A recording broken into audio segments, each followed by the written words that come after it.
Hello everyone, good morning. पिछले video में हम लोगों ने एक्सरसाइज नंबर 31.2 का टाइप 2 कंप्लीट किए हुए थे। आज हम लोग टाइप 3 स्टार्ट करेंगे और टाइप 3 में जो क्वेश्चंस हैं वो इम्पोर्टेंट क्वेश्चन समझिए सब दिए गए हैं, क्योंकि इस सब का क्वेश्चंस इस तरह का क्वेश्चंस एग्ज़ाम में भी पूछे गए हैं बहुत बार। मतलब अभी जो क्वेश्चन अभी तक जितने भी क्वेश्चंस देखें वो दो कंस्टेंट का क्वेश्चन देखे थे, जिसमें कंस्टेंट सब्जेक्ट टू कंस्टेंट दो थे। अभी जो टाइप 3 में जो दो क्वेश्चंस हैं, जो वहाँ पे क्या है सब्जेक्ट टू कंस्टेंट आपको 3 मिलेंगे। देखिए क्वेश्चन नंबर 8, ये क्या बोला है, minimize and maximize z is equal to दिया हुआ है x प्लस 2y। मतलब यहाँ पे मीन एंड मैक्स दोनों निकालना है।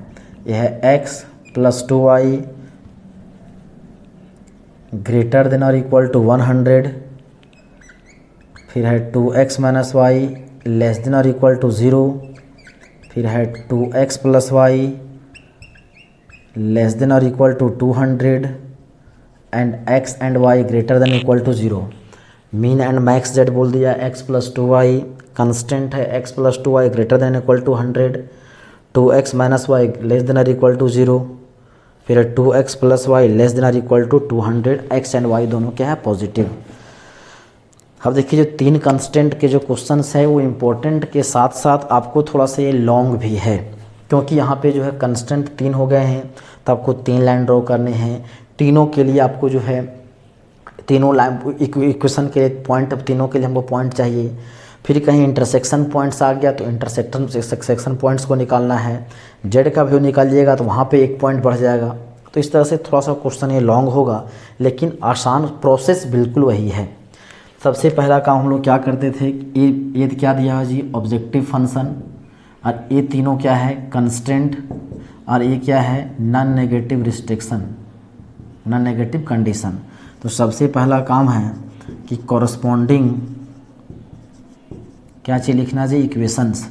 कितना हो जाएगा x plus 2y is equal to 100, फिर 2x minus Y is equal to 0, फिर हो जाएगा 2x plus Y is equal to 200। और इन तीनों पॉइंट्स के लिए हम लोग क्या करें, कम से कम दो पॉइंट लेते हैं। हो जाएगा फ्रॉम 1, ये है x plus 2y is equal to 100। यदि पुट कर दें आप x इज इक्वल टू 0 तो हो जाएगा y का वैल्यू 50।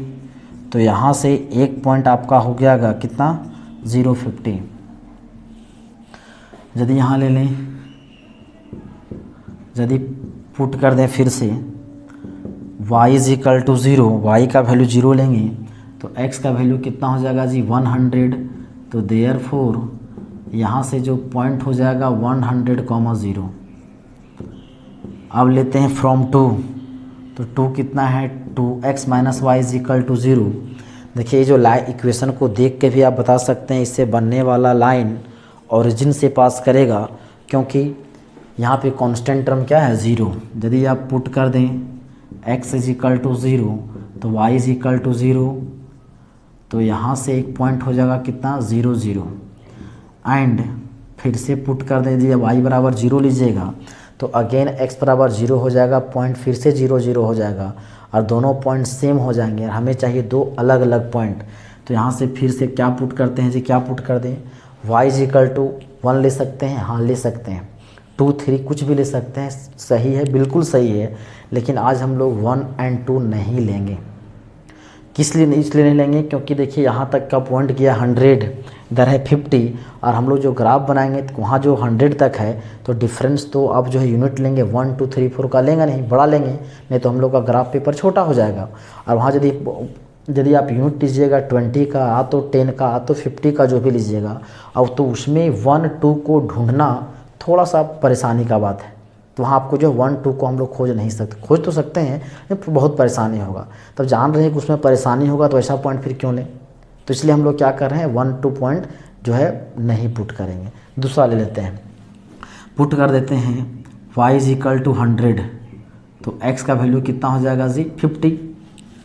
यदि y का वैल्यू 100 यदि लेंगे तो 100 जगह इधर, तो x का वैल्यू 50, तो देयरफॉर यहाँ से एक पॉइंट कितना आ गया 50 और 100। अब लेते हैं फ्रॉम 3, ये कितना है 2x plus Y is equal to 200। यदि आप पुट कर दो x इज इक्वल टू 0 तो y का वैल्यू 200 हो गया, तो यहाँ से एक पॉइंट कितना हो जाएगा जी 0,200। अब देखिए फिर यहाँ 200 तक गया है। यदि सोचिए कि यदि आप यहाँ पे जो 1 2 यहाँ पे लेते 1 और 2 तो फिर और परेशानी होता, क्योंकि 200 तक जो यूनिट लेते तो उतना बड़ा ग्राफ पेपर हम लोग को कॉपी में नहीं होता और ना ही एग्ज़ाम में मिलता। तो उस केस में हम लोग क्या करना है, अपना सावधानी और बुद्धिमानी दिखाना है कि वहाँ पे 1 2 नहीं बल्कि बड़ा नंबर लें। एंड फिर से यदि पुट कर दें y इज इक्वल टू 0 तो x का वैल्यू कितना हो जाएगा जी 100। तो देयरफॉर यहाँ से जो पॉइंट हो जाएगा 100,0। अब देखिए ये लाइंस के लिए 3 इक्वेशंस थे, तीनों इक्वेशंस के लिए कम से कम 2 पॉइंट्स हम लोगों ने क्या क्या कंसिडर कर लिया है। अब हम लोग लाइन को ड्रॉ करते हैं, रीजन को सेट करने की कोशिश करते हैं। ये हो जाएगा इधर हो जाएगा x, इधर हो जाएगा x डैश, इधर हो जाएगा y, ये हो जाएगा y डैश, ओरिजिन। अब देखिए यूनिट जो लेंगे, डिस्टेंस यूनिट जो लेना है, सोच के देखिए कितना लेने से हमें फ़ायदा है। क्या 1 2 लें कि ज़्यादा बड़ा लेने से फ़ायदा है, क्योंकि हम लोग बड़ा लेंगे तो ज़्यादा काम करेगा। तो इसलिए हम लोग क्या लेते हैं जी 50 से शुरुआत करते हैं, क्योंकि 50 के रेंज में ही है। तो ले लेते हैं यहाँ पे 50, फिर हो जाएगा 100, 150, हो जाएगा 200। इधर भी ले लेते हैं 50, फिर हो जाएगा कितना 100, फिर लेते हैं 150, 200, 250। एक पॉइंट इधर ले लेते हैं -50, ये हो जाएगा इधर -50। कौन सा पॉइंट है जी 050 और कितना है 100 0, ये है 050 और ये कितना है 100 0। अब इन दोनों पॉइंट्स को मिला दें, ये देखिए हो गया लाइन नंबर 1। दूसरा लाइन में क्या है जी 0 0, एक है 0 0, फिर है 50 100, 50 और 100 ये पॉइंट, 50 और 100 ये 2 पॉइंट है। अब इन दोनों पॉइंट्स को इधर थोड़ा सा घूम ले हम, इन दोनों पॉइंट्स को मिला दें आप, ये हो जाएगा लाइन नंबर 2। अब पॉइंट कितना है तीसरा, ये है 0 200, ये है 0 200 एंड है 100 0 ए पॉइंट। अब इन दोनों पॉइंट्स को आपस में मिला दें, थोड़ा सा ये टेढ़ा हो गया है, लेकिन आप जब कॉपी पे बनाएंगे तो आप स्केल से मिलाएंगे ना, तो आपको जो है सब टेढ़ा नहीं होगा। तो ये सब थोड़ा सा चीज़ आप लोग सुधार लीजिएगा। ये हो जाएगा लाइन नंबर 3। अब हम लोग को क्या करना है, लाइन तो ड्रॉ कर दिए हैं, अब हमें क्या करना है, कोई एक पॉइंट कंसीडर करेंगे और रीज़न को क्या करेंगे सेट करेंगे। अब ध्यान से देखें, तीनों में 3 जो लाइन है, 3 इक्वेशन से जो 3 लाइन आया है, वो हम लोग क्या इन तीनों के लिए पॉइंट कॉमन जो पॉइंट ले रहे हैं वो क्या 0 0 ले सकते हैं? नहीं, अभी जो है 0 0 नहीं लेंगे, क्योंकि 0 0 ऑरिजिन से ही लाइन नंबर 2 जो है ऑरिजिन से पास कर रहा है, मतलब 0 0 पॉइंट यहाँ पे हम लोग कंसीडर नहीं करेंगे। कोई उसके अलावा कोई दूसरा पॉइंट ले सकते हैं। इधर का बहुत सारा पॉइंट है, इधर का पॉइंट है, इधर का पॉइंट है, इधर एक्सिस के बहुत सारे पॉइंट्स है, कोई भी एक सिंगल पॉइंट ले लें, लेकिन ध्यान रहे वैसा पॉइंट जो इन तीनों में से किसी में भी लाइज ना करता हो। तो कोई भी एक पॉइंट हम लोग ले लेते हैं अपनी मर्जी से। कंसीडर अ पॉइंट, अब बोले थे इस साइड का जो इधर का जो पॉइंट जो है लेना नहीं लीजिएगा, क्योंकि गलत नहीं है, सही है, लेकिन आपको जो है इसमें जब पुट कीजिएगा इक्वेशंस में तो कैलकुलेशन आपको ज़्यादा करना पड़ेगा। तो इसलिए बोले थे उस केस में क्या लीजिएगा, एक्सिस वाला पॉइंट लीजिएगा, क्योंकि एक्सिस वाला पॉइंट यदि आप एक्स एक्सिस का पॉइंट लेंगे तो वहाँ y 0 होगा, y कोऑर्डिनेट, और y एक्सिस का पॉइंट लेंगे तो वहाँ पे x कोऑर्डिनेट 0 होगा। तो अभी पॉइंट ले लेते हैं, मान लेते हैं 50 0। कौन सा पॉइंट ले लीजिए 50 0। Put it on given in equations, in equation से पुट कर दें। चलिए पुट करते हैं यहाँ तक जहाँ तक लिखे हुए हैं, पहले आप नोट कर लें।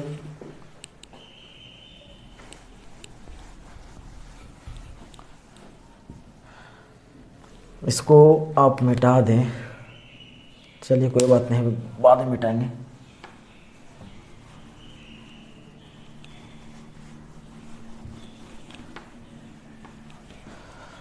लेते हैं फ्रॉम वन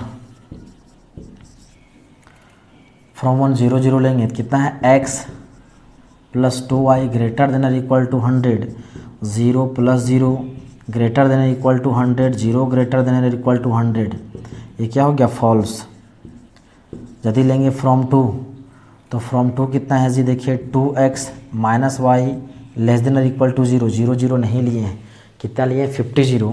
तो गलती से 0 लिख दिया हम लोग, क्योंकि मैक्सिमम में हम लोग 0 0 ही लेते थे, आदत यही हो गया था। खैर, तो यहाँ पे 50 greater than equal to 100 possible नहीं है, फॉल्स हो गया। x का वैल्यू 50, तो 50 लेंगे तो 2 इंटू 50 माइनस 0 लेस देन और इक्वल टू 0 हो जाएगा 100 लेस देन और इक्वल टू 0। क्या 100 0 से छोटा है क्या? नहीं, ये हो गया false.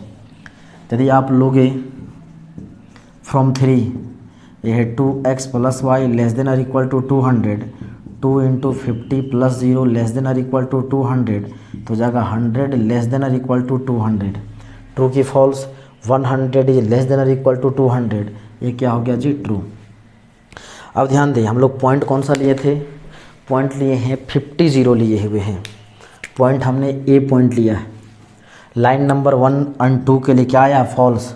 Where is line number 1? Line number 1 ये है, इसके लिए नीचे वाला पॉइंट ने सेटिस्फाई नहीं किया, तो जगह ऊपर की तरफ, ये इधर। लाइन नंबर 2 देखिए, लाइन नंबर 2 ये है, उसके लिए भी नीचे वाला पॉइंट लिए हैं, क्या आया? फॉल्स, सेटिस्फाई नहीं किया है। तो लाइन नंबर 2 के लिए नीचे का पॉइंट लिए सेटिस्फाई नहीं किया, सेटिंग उसका अपोजिट साइड, ये जगह ऊपर, ये छोटा वाला पार्ट में ऊपर, ये भी ऊपर, ये भी ऊपर। लाइन नंबर 3 के लिए देखिए वो क्या हो गया? True. Where is line number 3? ये है लाइन नंबर 3, इसके लिए हम लोग लेफ्ट साइड का पॉइंट लिए सेटिस्फाई किया है, शेडिंग होगा उधर की तरफ, ये हो जाएगा इधर। अब हमें देखना है जो तीनों का जो कॉमन पोर्शन है, जो तीनों का जो रीजन, तीनों का जो एरो जहाँ पे मिल रहा है। अब ध्यान से देखें, आपको जो एरो दिख रहा है आपको कंफ्यूज नहीं करना है, जब आप बनाइएगा छोटा छोटा दीजिएगा पता चल जाएगा तीनों का एरो रीजन एरो। अब देखिए यहाँ पे ये भी दिया हुआ x पॉजिटिव और y पॉजिटिव, मतलब x भी पॉजिटिव होने चाहिए और y भी पॉजिटिव, मतलब कौन सा क्वाड्रेंट जी? तो सिर्फ और सिर्फ फर्स्ट क्वाड्रेंट में होना चाहिए। तो फर्स्ट क्वाड्रेंट में तो इधर से हमको कोई मतलब तो है नहीं। इस रीजन की बात करें, देखिए इसमें जो है लाइन नंबर 2 जो है ऊपर की तरफ है, नीचे नहीं है, ये हो गया कैंसिल, ये नहीं होगा, ये भी नहीं है। इस रीजन में आए, इसमें देखिए लाइन नंबर 3 ये लेफ्ट साइड आया है, इधर आया है, ये भी नहीं, ये नहीं होगा। जब इस पोर्शन यहाँ जो ट्रायंगल बन रहा है वहाँ देखें, इस ट्रायंगल को ध्यान से देखें, ट्रायंगल को, उसके लिए लाइन नंबर 2 को देखें ध्यान से, तो लाइन नंबर 2 का एरो इधर आया है, नीचे नहीं है, तो ये भी कैंसिल हो गया, ये भी कैंसिल हो गया। यदि आप इस छोटा सा जो ट्रायंगल बन रहा है, छोटा पार्ट ये वाला, इसका बात करें तो लाइन नंबर 1 देखिए किधर गया हुआ? ऊपर की ओर गया है, नीचे नहीं आया है, तो छोटा वाला ट्रायंगल है वो भी कॉमन नहीं होगा, उसको भी क्रॉस कर दिए। अब आता है इस पोर्शन में, देखिए लाइन नंबर 1 किधर है जी? लाइन नंबर 1 के लिए ऊपर गया है, 2 के लिए भी इधर आया है, 3 के लिए इधर भी आया है, तो मेरा कॉमन पोर्शन होगा ए वाला। और हमें क्योंकि जो भी लेना है वो कौन सा क्वाड्रेंट है? फर्स्ट क्वाड्रेंट में, तो फर्स्ट क्वाड्रेंट वाला ही लेंगे। ये भी पोर्शन कॉमन आ रहा है लेकिन उसको कंसीडर नहीं करेंगे क्योंकि वह फर्स्ट क्वाड्रेंट में नहीं है, तो जितना भी क्रॉस किए उसको हटा दे रहे हैं आप। तो ये हम लोग कुछ तरीका हो गया रीजन को स्टडी करने का। अब देखिए हम लोग को ये रीजन जो है मेरा बॉन्डेड है, अनबॉन्डेड है जी। अब देख सकते हैं जो कॉमन फिजिबल रीजन जो है वो बॉन्डेड है, तो लिख सकते हैं सिंस कॉमन फिजिबल रीजन, नाम दे देते हैं, यहाँ लिख दें ए, इसको लिख दें बी, इसको लिख दें सी और इसको लिख दें डी। तो डी का कोऑर्डिनेट 0 to 100, ए का दिख रहा है 0 50, बी और सी का पता नहीं है। सिंस कॉमन फिजिबल रीजन क्या है? A B C D A. कहाँ से किया जी? ए से बी गए, ए से बी, फिर बी से सी, सी से डी और डी से फिर ए। बॉन्डेड इज क्या है? बॉन्डेड। देयरफॉर जो कॉर्नर पॉइंट्स कौन कौन हैं? A B C and D, ये 4 कॉर्नर पॉइंट्स हैं। और 4 कॉर्नर पॉइंट्स में देखें तो 2 पॉइंट्स का कोऑर्डिनेट हमें मालूम है और 2 पॉइंट का कोऑर्डिनेट हमें मालूम नहीं है। तो जिनका जिनका मालूम नहीं है, सबसे पहला काम है उन दोनों इक्वेशन के हेल्प से उन दोनों पॉइंट्स का वैल्यू निकालना।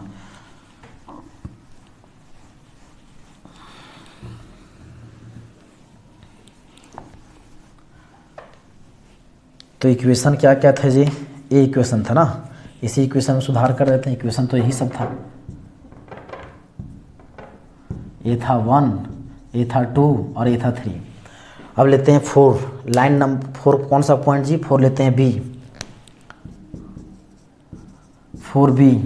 अब बी देखें, ये जो लाइन पॉइंट जो बी है वो कौन कौन से लाइन का इंटरसेक्शन पॉइंट है? लाइन नंबर 1 और 2, 1 और 2 का इंटरसेक्शन है। तो इसको सॉल्व करेंगे, किसको? कौन से इक्वेशन जी? Solving equation number 1 and 2, 1 and 2 को सॉल्व करते हैं। क्या कर दें? देखिए यहाँ पे 2y है, यहाँ पे y है। इक्वेशन नंबर 2 को 2 से मल्टीप्लाई करके ऐड कर दें।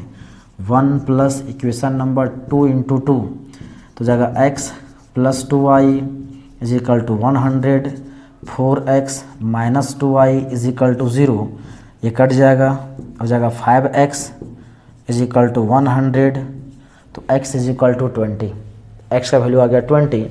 अब इसका वैल्यू किसी एक में पुट कर दें, फ्रॉम 1 तो जाएगा 20 plus 2y is equal to 100, तो जाएगा यहाँ से कितना जी? 2y इज इक्वल टू हो जाएगा या 80, तो y का वैल्यू हो जाएगा 40।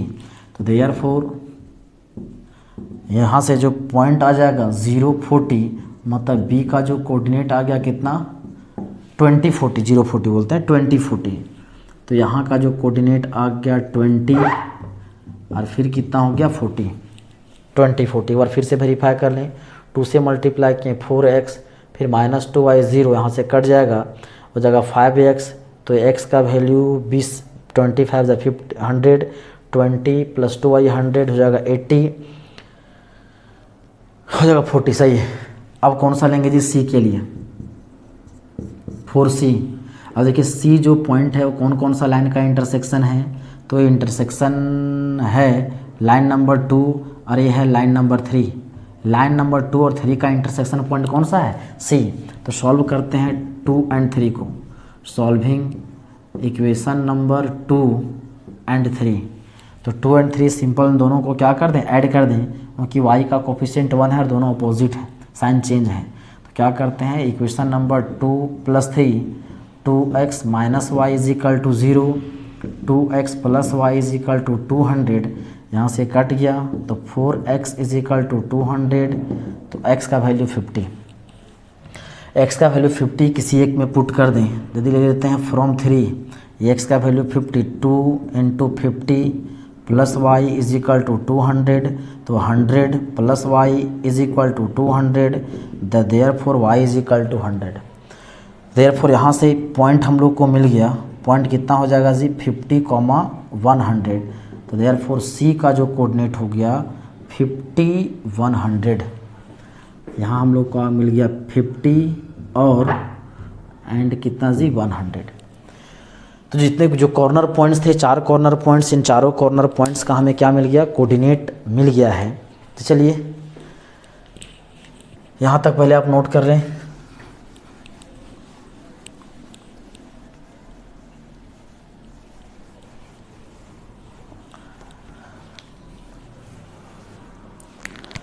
तो देयरफॉर यहाँ हो जाएगा या कॉर्नर, इसको भी मिटाते हैं, लाइन को थोड़ा सा आपको कन्फ्यूज में भी हमको आगे कुछ समझाना है तो कन्फ्यूज़न होगा आपको, इधर मिटा दिए।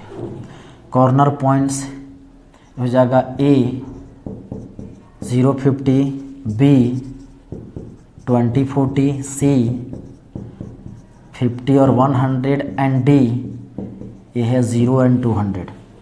4 पॉइंट्स था, इन चारों 4 कॉर्नर पॉइंट्स थे, उन चारों कॉर्नर पॉइंट्स का हमें क्या निकल गया जी? कोऑर्डिनेट निकल गया है। अब क्या करना है? उन कोऑर्डिनेट्स, इन पॉइंट्स के हेल्प से हमें क्या निकालने है? जेड का वैल्यू। तो टेबल बनाते हैं।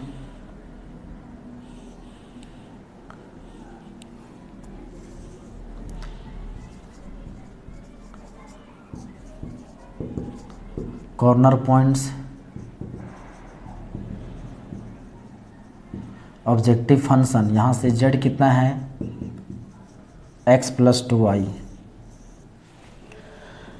पॉइंट ए कितना है जी 0, 50, बी कितना है 20, 40, सी है 50 एंड 100 एंड डी है 0 एंड 200। इन चारों पॉइंट्स पे हम लोग किसका वैल्यू निकालेंगे, z का वैल्यू। तो z का वैल्यू हो जाएगा 0 + 2 × 50, ये हो जाएगा 100। अब यहाँ पुट कर दें 20 + 2 × 40, 42 × 80 और 20 हो जाएगा 100। यहाँ पे z हो जाएगा 50 + 2 × 100, 100 × 2 200 + 50, ये हो जाएगा 250। यहाँ से z का वैल्यू x का वैल्यू 0 + 2 × 200, ये कितना हो गया जी 400। अब देखिए यहाँ पे जो सेट ऑफ जो वैल्यूज़ हमें मिला है z का वैल्यू, वहाँ पे मिनिमम भी है और मैक्सिमम भी है। तो हम लोग को क्वेश्चन में बोला है मिनिमम और मैक्सिमम दोनों, तो मिनिमम कौन सा है जी, देखिए मिनिमम यहाँ पे 2 पॉइंट पे सेम वैल्यू आया है मिनिमम, ये है मिनिमम और ये क्या आ गया है मैक्सिमम। तो यहाँ पे बोल सकते हैं कि मैक्स z, देयरफॉर बोल सकते हैं कि मैक्स z = कितना 400 एट कौन सा पॉइंट पे आया जी 0 एंड 200। अब हम लोग की बात करते हैं मीन z। तो मीन z कितना है 108। अब वहाँ पे रुक इसलिए गए हैं क्योंकि यहाँ पे 100 आया है, कोई सिर्फ एक पॉइंट पे नहीं 2 पॉइंट पे क्या आया है जी सेम वैल्यू आया है। 2 पॉइंट पे कितना है सेम वैल्यू आया है। अब ध्यान दे 2 पॉइंट कौन कौन सा पॉइंट पे है जी ए और B. Where is A and B, देखिए ए और बी ये है, ये पॉइंट ये है और बी ये है, ए और बी ये है। थोड़ा सा यहाँ छोटा दिख रहा, मतलब ए और बी सिर्फ इन दोनों पॉइंट्स में नहीं बल्कि इस दोनों पॉइंट से जो बनने वाला लाइन सेगमेंट है, पॉइंट ए और बी से जो बनने वाला लाइन सेगमेंट है, उस लाइन सेगमेंट में जितने भी पॉइंट्स हैं जो इनफाइनाइट पॉइंट है, क्योंकि इन दोनों लाइन सेगमेंट यहाँ पे ए है यहाँ पे बी है, तो इसके बीच में कितने पॉइंट्स हैं, बहुत सारे पॉइंट्स हैं। और जितने सारे पॉइंट्स हैं उन सभी पे पॉइंट पर वैल्यू कितना होगा जो है 100 होगा। और क्या होगा वह मिनिमम होगा। मतलब यहाँ पे 2 पॉइंट पे सिर्फ हम लोग ए और बी पे नहीं बोलेंगे मिनिमम है, तो हमें क्या बोलना होगा, इन जो लाइन सेगमेंट जो बन रहा है ए और बी, तो उस लाइन सेगमेंट के हर एक पॉइंट पे जो वैल्यू होगा क्या होगा मिनिमम होगा। और कितना है 100। तो जगह mean z = 100 at all points joining the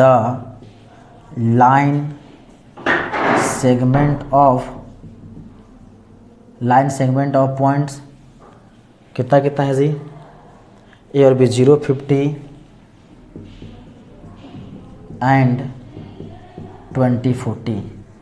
ये हो जाएगा मेरा क्या चाहिए रिक्वायर्ड आंसर। तो इस तरह से ये हो जाएगा इसका रिक्वायर्ड आंसर, क्योंकि यहाँ मिनिमम वैल्यू एक पॉइंट पे नहीं, एक पॉइंट से क्या अधिक पॉइंट पे वैल्यू क्या आ रहा है मिनिमम आ रहा है। तो इसको दूसरे रूप में ऐसे भी क्वेश्चन बोल सकता है कि प्रूव करें कि mean z is at more than 2 point. बोल देगा आपको कि मिनिमम वैल्यू प्रूव करें कि हाँ इस क्वेश्चन में मिनिमम वैल्यू जो है 2 पॉइंट से अधिक पॉइंट पे मिनिमम आ रहा है। तो अधिक पॉइंट पे कैसे, क्योंकि ए और बी पे तो सेम है, लेकिन उससे ए और बी से बनने वाला जो लाइन सेगमेंट है, उन लाइन सेगमेंट के हर एक पॉइंट पे वैल्यू क्या होगा वो तो मिनिमम होगा। तो इसलिए बोलता है क्या जो उसको प्रूव करो कि 2 पॉइंट से अधिक पॉइंट पे सेम वैल्यू आ रहा है। तो एक तरीका ये है। यदि हम लोग इसी क्वेश्चन को हम लोग वेरीफाई करें क्या ये सही में क्या ये 400 मैक्सिमम होगा और 100 मिनिमम होगा, आगे 250 मैक्सिमम क्यों नहीं होगा और मिनिमम क्यों नहीं होगा। तो इसको चेक करते हैं। ध्यान दें ये जो 400 है किसका वैल्यू है, z का वैल्यू है।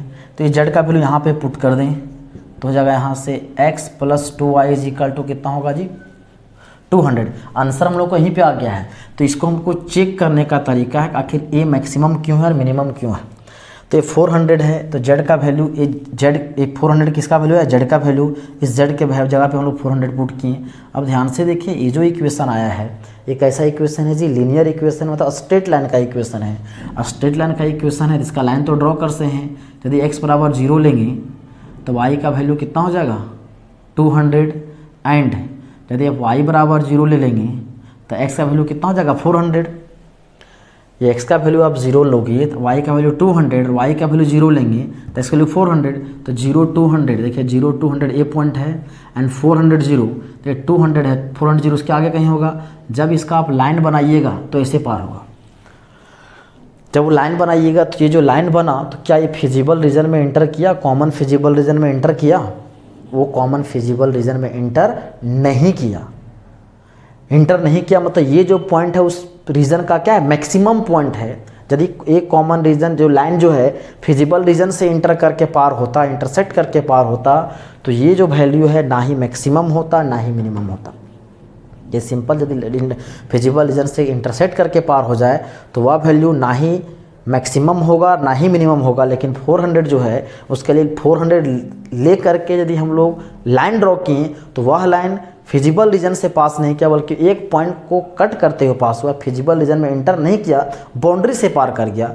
तो बाउंड्री से पार कर गया मतलब वो मिनिमम तो मैक्सिमम हो सकता है, लेकिन यदि वह फिजिबल रीजन से एंटर करता तो वो मैक्सिमम मिनिमम नहीं होता। जैसे हम लोग बोल रहे हैं, मान के चलिए 250 की बात करें तो जेड का वैल्यू 250 है, तो हो जाएगा x + 2y = 250। x का वैल्यू 0 तो y का वैल्यू कितना हो जाएगा 125, एंड y का वैल्यू 0 तो x का वैल्यू 250। और देखिए 125 ये होगा, 250 तो 250 ये होगा। यदि लाइन ड्रॉ कीजिएगा तो ये यहाँ से पास करेगा। तो देखिए ये जो लाइन ड्रॉ किए ये किससे पास कर गया जी, कॉमन फिजिबल रीजन से इंटर कर गया है। अब बताइए यदि ये बोलता है यदि हम इस पॉइंट पर यदि हम 250 को बोलें कि ये मैक्सिमम और तो मिनिमम है, इसका मतलब ये होगा इसके ऊपर का कोई पॉइंट नहीं होगा फिजिबल, ऊपर का जो रीजन कॉमन नहीं होना चाहिए, लेकिन इसके ऊपर का तो फिजिबल रीजन है। यदि मिनिमम बोलेंगे नहीं मिनिमम में होगा तो मिनिमम तो मतलब नीचे वाला पोर्शन में जो है फिजिबल जो है कॉमन नहीं होना चाहिए, लेकिन जो लाइन ड्रॉ किए उसके नीचे तो कॉमन है। मतलब ये जो पॉइंट 250 जो आया है वो ना ही मैक्सिमम है और ना ही मिनिमम है। यदि आप 100 की बात करें तो जाएगा x + 2y = 100। यदि आप x का वैल्यू 0 लेंगे तो y का वैल्यू 50, एंड यदि y का वैल्यू 0 लेंगे तो x का वैल्यू 100। तो देखिए 0, 50 और 100 यही लाइन बना है। अब ये लाइन जो है फिजिबल रीजन के बाउंड्री से पार कर गया, इंटरसेक्ट करके पार नहीं हुआ है। इसके ऊपर कॉमन रीजन है तो ऊपर कॉमन रीजन है तो मैक्सिमम भी तो नहीं है। इसके नीचे कॉमन नहीं है मतलब वहीं से शुरुआत है, तो वही वाला में उसी में दोनों में से कोई मिनिमम हो सकता है। तो लेकिन दोनों पे नहीं, एक पे नहीं बल्कि दोनों पे मिनिमम है, तो कोई बात नहीं चलेगा। यदि जेड से लेकर के कोई एक लाइन ड्रॉ करें और यदि वह लाइन यदि कॉमन फिजिबल रीजन में इंटर कर जाए तो वो जिस वैल्यू को लेकर के आप लाइन ड्रॉ किए हैं वो ना ही मैक्सिमम होगा और ना ही मिनिमम होगा। और यदि वह कॉमन फिजिबल रीजन से इंटर ना करे तो मैक्सिमम और मिनिमम हो सकता है। तो चलिए बहुत ही बेसिक कॉन्सेप्ट था, बहुत ही इंपॉर्टेंट क्वेश्चन था 3 कांस्टेंट वाला। एग्ज़ाम में भी ये सब क्वेश्चंस पूछे जाते हैं, बहुत बार क्वेश्चन पूछे गए हैं। इसके आगे भी 1-2 क्वेश्चंस और एक क्वेश्चंस है जो आपको जो 3 कांस्टेंट वाला है, ये सब भी जितने भी क्वेश्चन 3 कांस्टेंट का है ये भी एग्ज़ाम में पूछे गए हैं कई बार। तो चलिए इसको आप पहले नोट कर लें, लेकिन इस क्वेश्चन का रिवीजन आप बहुत अच्छे से कीजिएगा क्योंकि थोड़ा सा लॉन्ग है और ये कॉन्सेप्चुअल है। चलिए नोट कर लें। आज के लिए इतना ही, धन्यवाद।